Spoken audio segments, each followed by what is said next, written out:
J'ai beaucoup écouté évidemment les interprétations précédentes, américaines, françaises, et j'ai fait la mienne. J'ai fait ma Fantine. Je commence à tous les soirs, elle entre en moi et puis je suis Fantine tous les soirs, mais une Fantine à chaque fois différente, enrichie du public, Fantine que j'aime et qui me fait pleurer. Même en parlant, je pleure. C'est beau d'entendre ce texte français. J'adore ces paroles-là. Je sais que c'est mitigé, les avis là-dessus, parce que certains attendent le premier texte sur J'avais rêvé. Parce que là, c'est la version de 1992, c'est ça? Exactement. Donc, qui se rapproche le plus de la version londonienne qu'elle a été créée. Voilà. Et est-ce que c'est pas trop frustrant, justement, de faire une version que en concert, finalement? Et même si je sais que vous interprétez quand même les chansons, est-ce que tu n'aurais pas envie de lui donner encore plus de corps? Alors, vous allez voir, mais c'est une version concert évidemment, mais c'est une version habitée. Enfin, pour moi, cette œuvre-là, elle est magique parce qu'elle n'a pas besoin d'une mise en scène pour parler aux gens. En plus, vraiment, les interprètes sont tellement investis dans leur personnage que vous allez voir que le décor est pas utile, les gestes parasites ne le sont pas. L'ampleur du micro, qui sont tous les micros façades finalement, nous donne en fait beaucoup plus de liberté que si on avait un petit micro collé à notre joue. Est-ce que tu as un peu le trac, j'imagine, ce soir? Alors, en fait, je vais vous avouer, j'ai 20 personnes proches qui viennent me voir ce soir, parce qu'ils ne peuvent pas venir ce week-end. Donc, ce qui m'angoisse beaucoup, c'est eux. Stressé, ça. Ça sent un peu.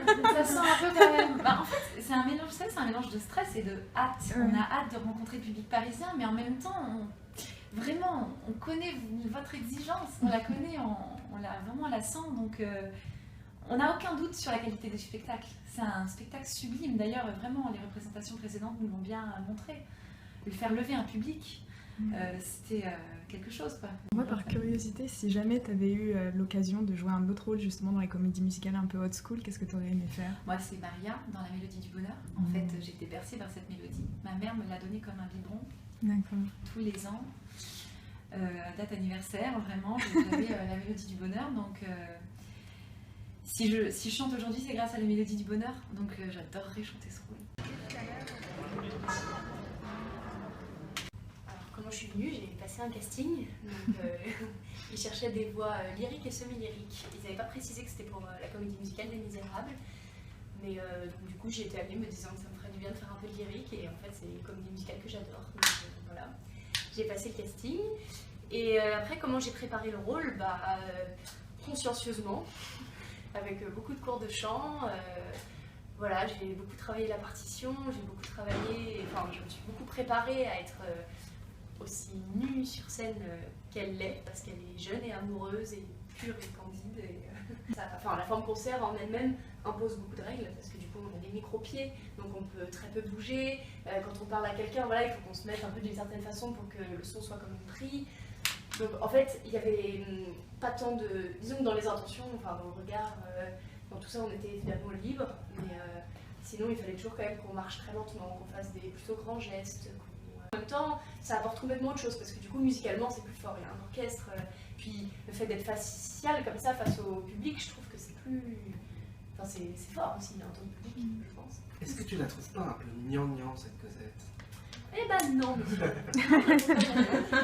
fait... Parce que c'est un peu ce qu'on lui reproche un peu... complètement. Non mais, et puis en fait, si...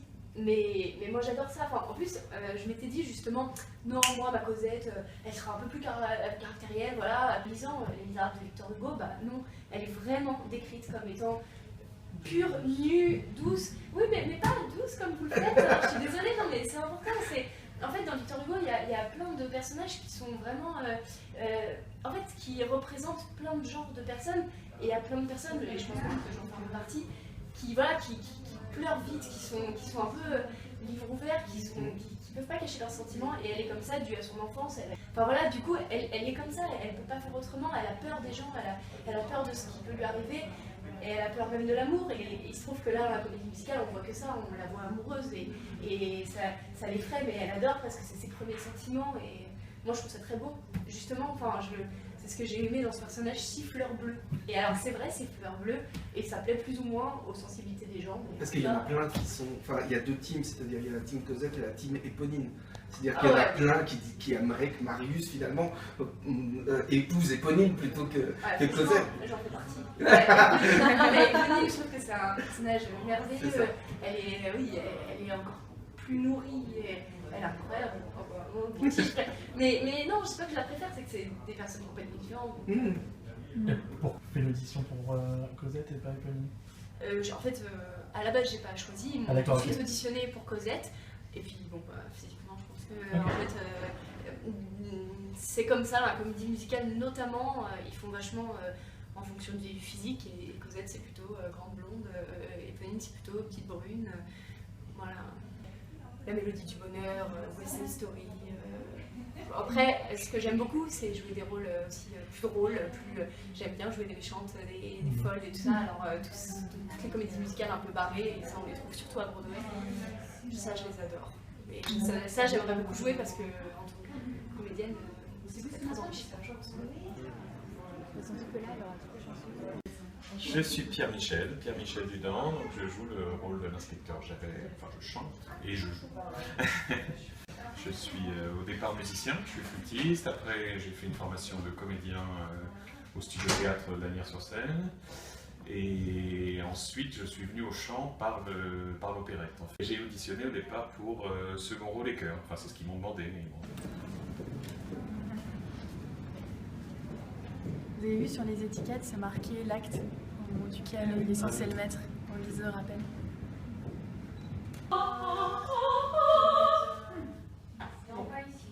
Le directeur artistique, c'est Christian Cravero, mon papa. Et moi, je suis la fille qui s'occupe de bouger les bras. Voilà, je suis sur scène, je bouge les bras sur scène, et lui, il voit ce que ça donne, il me dit non, oui, non, oui. Et moi, je transmets non, oui. Ce qui est compliqué, c'est tout ce qu'il y a autour des Misérables, en fait. C'est-à-dire que la musique en soi, c'est pas si compliqué que ça, sauf qu'il y a plein de paramètres qui se rajoutent. Il y a la technique déjà, on est tous sonorisés, l'orchestre est devant moi, les chanteurs sont derrière moi, donc les chanteurs me voient à travers une caméra que je dirige, donc je passe ma soirée à diriger des caméras. Très agréable. Heureusement qu'il y a quand même l'orchestre devant moi. Et ça, c'est pour le côté technique. Côté musical, c'est aussi complexe dans le sens où il y a des musiciens très classiques et des musiciens très variétés qui se mélangent. Donc il faut arriver à... Et finalement, c'est pas vraiment la même langue. Donc il faut arriver à parler la même langue pour arriver à un résultat qui mélange le symphonique et la chanson et le musical, tout ça. C'est pas mon orchestre, c'est l'orchestre Victor Hugo qui est en Franche-Comté. Il s'appelait l'orchestre Besançon-Montbéliard-Franche-Comté. Et il a changé de nom il y a 4-5 ans, je crois. Et donc c'est pas pour la production qu'il a pris ce nom-là. Il s'appelle vraiment Victor Hugo parce que Victor Hugo est né là-bas, ou mort là-bas. Ou un rapport là-bas. En tout cas, j'y ai passé. Ensuite, j'ai oublié. Bref. Est-ce que c'est facile de devenir chef d'orchestre quand on est une femme? Parce qu'on connaît beaucoup de chefs d'orchestre hommes, Ouais. mais peu de femmes. Il y en a plein. Ah oui? Ouais. Sauf qu'on les voit pas. C'est ça. C'est le problème éternel des métiers comme ça qui sont assez masculins encore dans l'esprit. Et donc il faut... c'est l'égalité, quoi, on connaît. Hein, c'est le combat pour l'égalité de tout ça, donc ça prend du temps. Il y a plein de femmes, mais il y a toujours ce plafond de verre à dépasser. Donc on y travaille, ça vient, ça vient.